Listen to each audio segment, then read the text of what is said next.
Today, we're talking about a really big shift happening in AI.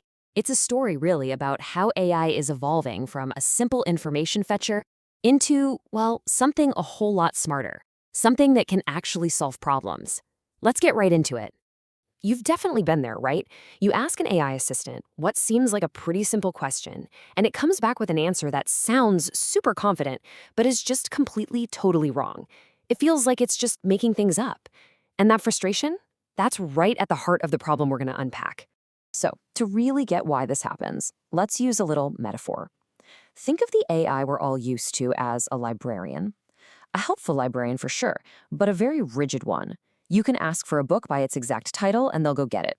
But they can't actually read the book, they don't understand what's inside, and they have no idea if it's even the right book for what you're trying to do. They're just matching keywords. Now, this librarian model, it has a technical name. It's called naive Retrieval-Augmented Generation, or just naive RAG for short. And its flaws? Yeah, they're becoming painfully obvious.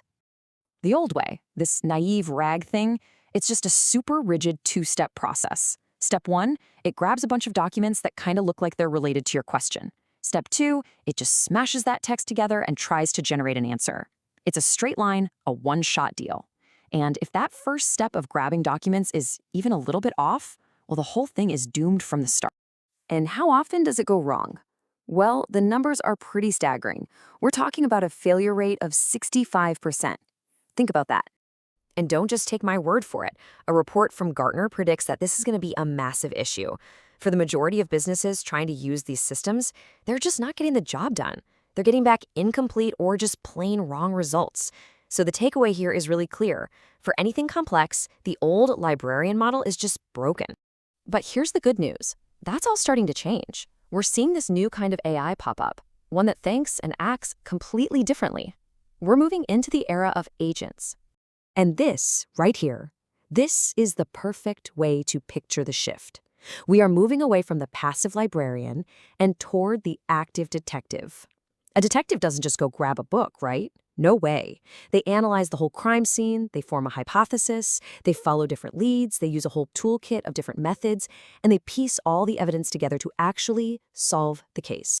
This new model is called Agentic RAG, and in this setup, the AI isn't just a text generator anymore, it's the brain of the operation. It's the orchestrator. It can actually reason about a problem, create a multi-step plan to tackle it, and then use different tools to get it done. So what's actually in this detective's toolkit? Well, for one, it can rewrite your question if it's a little vague. That's called query reformulation. It can take a huge, complex request and break it down into smaller, manageable steps. That's multi-step planning. And this is the real game changer. It can use outside tools, like running a SQL query to get data from a database, or even executing some Python code to do a calculation. Okay, so how does this detective actually think? Let's go inside the agent's mind for a second and look at a couple of the core patterns that make all of this possible. First up, you've got the router. The best way to think about this is as an intelligent traffic controller. So instead of just blindly searching one big database, the router actually analyzes your question first. It asks itself, okay, what is this person really trying to find out? And based on that analysis, it sends your question down the right path. So if you ask for last quarter sales numbers, boom, the router sends it to the SQL database. If you ask about company vacation policy, it knows to go to the vector store with all the HR documents. And if it has no idea, it can decide to just go search the web. This is huge because it stops the AI from getting confused by irrelevant information. Now for the really complex problems. Agents use something called a planner-executor pattern. It's kind of like having a project manager. The planner is the strategist. It gets the big goal and then it breaks it down into a logical, step-by-step plan. Then you have the executor. That's the doer. It takes each step from the plan and actually carries it out, reporting back whether it worked or not. Now, being smarter doesn't mean it's perfect. A really key part of this new intelligence is the ability to recognize when you've made a mistake and then actually correct it.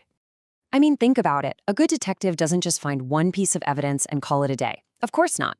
They verify it, they cross-reference it, they question their own assumptions.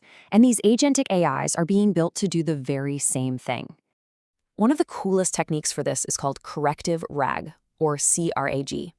Think of it like a quality control gatekeeper. It uses a small, separate AI model whose only job is to evaluate the information that's been found before it ever gets to the main AI that's going to give you an answer. And this workflow is what makes it so incredibly powerful. If the info it finds is correct, great, it gets refined to be more precise. If the info is just plain wrong, the system throws it out and triggers a web search to find something better. And if it's kind of ambiguous, it does both. It supplements the internal documents with results from the web. It's basically a self-healing system. So all of this new intelligence, the planning, the tool use, the self-correction, it's all incredibly powerful. But you know there's a catch, right? This kind of power, it comes at a price. And that cost has a nickname, the token tax. Every single thought process, every planning step, every time it uses a tool, every verification check, all of that chews up computational resources, which we measure in something called tokens. All this detective work is way more intensive than just grabbing a book off a shelf. And the difference is, well, it's stark. A single question that uses a certain number of tokens in a simple RAG system might use 10, 20, even 50 times more in an agentic workflow. That is a major increase in both the cost and the time it takes to get an answer. So, what this all comes down to is a trade-off. You have to make a choice. Naive RAG is fast, it's cheap, and you know what? It's perfectly fine for simple, straightforward questions. But for complex research, for those multi-step problems where getting it right is absolutely critical, the slower, more expensive agentic RAG is really the only way you're going to get a reliable answer. When you step back and look at the big picture, what we're really seeing is a fundamental shift in what AI even is. For years, we've been building AI that knows things. It's been like a passive library of information. Now, we're building AI that can do things. It's an active, autonomous problem solver. And that leaves us with this huge, fascinating question for the future. As these AI detectives get better and better, as they become more autonomous and can solve even more complex problems all on their own, what new challenges are we going to give them? What are we going to build next?